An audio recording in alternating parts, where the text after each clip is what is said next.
Hello everyone, this is Killenberg. Today I'm reviewing The Last of Us Part 1. Now this is a remake of the 2013 game The Last of Us. Now I actually played this game without nostalgia. I actually never played the original, and I never played the remastered version either. So of course this improves stuff like graphics, and of course it improved the gameplay, like this version has enhanced combat, and it allows more NPCs on screen. The AI is also more aggressive and more tactical than they were in the original. Now this also added some new costumes for Joel and Ellie, if you care about that. Now as far as the storyline goes, it actually has the same storyline as the original game, and I'm going to go ahead and review that. A girl named Sarah gave her dad Joel a watch for his birthday. After that, we see her wake up, and we actually play as her. She can't find Joel. He manages to get back into the house, and there's something wrong with their neighbors. You could sort of say they're zombie-like. They get in a car, and we meet Tommy, who is Joel's brother and Sarah's uncle. They get in a crash, and Sarah's hurt, and Joel has to carry Sarah. After that, they encounter a soldier. And he actually shoots and he kills Sarah. Now we get the opening, and it's pretty cool. We hear various news reports, and we find out about a group called the Fireflies. Now this outbreak was caused by cordyceps, which is a fungus. There's a 20-year time skip, and Joel is now working with a woman named Tess. And they hunt down a man named Robert to get their weapons back. Now, Robert reveals he actually sold the weapons to the Fireflies, and Tess kills him.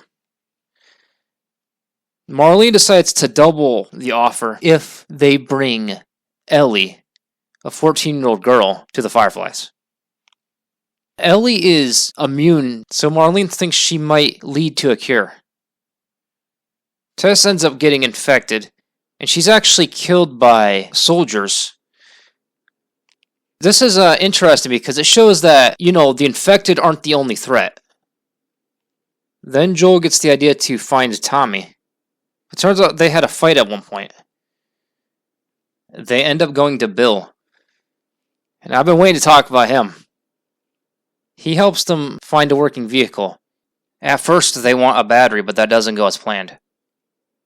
Now, the reason I want to talk about this is they end up going to Frank's house, and they find out Frank hung himself. Now, I don't care what anyone says, Bill and Frank are gay. He says this was his partner. And I know that doesn't necessarily mean that, but that's how I interpreted it. And I know some people point out that, Frank does say he hates his guts in the note. Yes, but that happens with exes. Of course, in Frank's house, there's a truck. With the help of Bill, they get it working.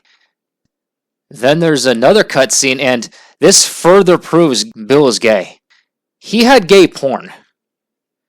So I don't get why some people are in denial that he's gay in the game. He's not gay, he just has a partner and has gay porn. Unfortunately, they get ambushed. And after that, they meet Henry and Sam. Their fate is actually sad. Sam gets bitten, and Henry ends up shooting himself. After that, they meet up with Tommy. Joel isn't sure if Tommy wants to see him, but then Tommy hugs him. We find out he has a wife named Maria. Joel considers leaving Ellie with Tommy. Ellie doesn't like the idea, and she actually leaves with one of Tommy's horses. They go and find her. There's actually an interesting part. She finds a diary, and she actually talks about how, they didn't have to worry about as much before the outbreak happened. It actually makes you think a little bit. So then Ellie says she's not her, referring to Sarah. Joel tells her she's treading on mighty thin ice, and she explains that she had losses too. She then tells him to not tell her that she would be safer with someone else, and she'd be more scared. He tells her, "You're right. You're not my daughter. And I sure as hell ain't your dad." He changes his mind and has her stay with him, and they go to the University of East Colorado. But then they learn that the Fireflies moved to a hospital in Salt Lake City, Utah. They get attacked by bandits, and Joel gets wounded. So then winter comes. Of course, Joel is still in bad shape. Since Joel's on the brink of death, Ellie has to take care of him. What's interesting is in this part of the game, you actually play as Ellie. Yeah, it actually switches to Ellie. She meets two guys named David and James, and they're willing to give her medicine. And we actually find out they're cannibals. And,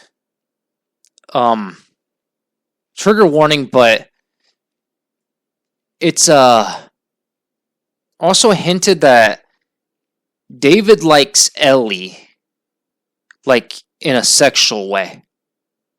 Of course, she kills James to escape, but then David corners her in a restaurant. Joel actually gets better, and he actually finds Ellie stabbing David to death. And after comforting her, he actually calls her baby girl. I think it's obvious at this point, but how I interpret this is Joel sees her like a daughter, and he's basically become a father figure to her. Now after that, more stuff happens and Ellie becomes unconscious. I think it's obvious at this point, but Marlene tells Joel about the surgery. The problem is, if it's performed, Ellie would die, but it could cure the disease. Keyword could. So Joel actually saves her. I'm not gonna lie, this part is a pain in the ass. You have to sneak around these heavily armed Fireflies and get to the room Ellie's in to save her. Now while he saves her, he actually kills a doctor. And that'll become important.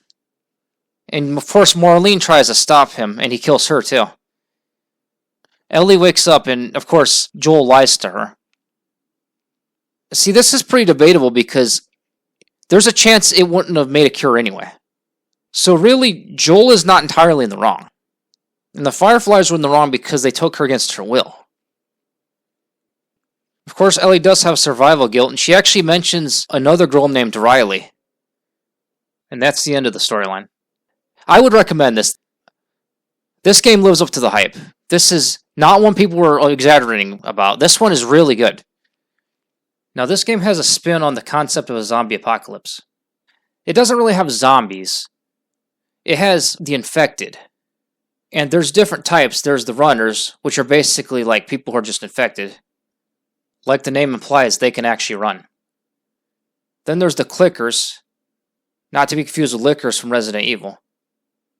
They're not really similar, it's just their names are similar. Of course, they are both blind. They're actually blind because fungus covers their eyes. Then there's these big monstrosities called bloaters. Sometimes you actually have to sneak around the infected. This isn't like a game where you can just go and shoot everything. I feel if you're a Resident Evil fan, you'll probably love this game. However, I don't feel only Resident Evil fans will like it. I feel if you like zombie games in general, you should give this a try. Now, this also comes with Left Behind, which was a DLC of the original game. That actually talks about Ellie and Riley's relationship. Like, Riley helps her escape the school. They spend time with each other. We actually learn how they get infected. Unfortunately, Riley doesn't survive. We also find out that they were more than friends. One thing I don't get is why wasn't this just put into the plot? Like, this is in between, like, when Joel is injured.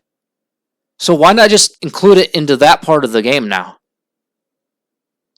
Have it as a flashback, since it's already kind of in there anyway. It already shows where it's at. Like, it opens up with Joel getting injured. Now, this version does not include multiplayer, which is kind of strange, but I didn't mind because I'm not really a multiplayer fan anyway. Now, another problem with this one is it doesn't have trophies for the difficulties. I don't know why that is. It seems like that would give reason for people to play on harder difficulties.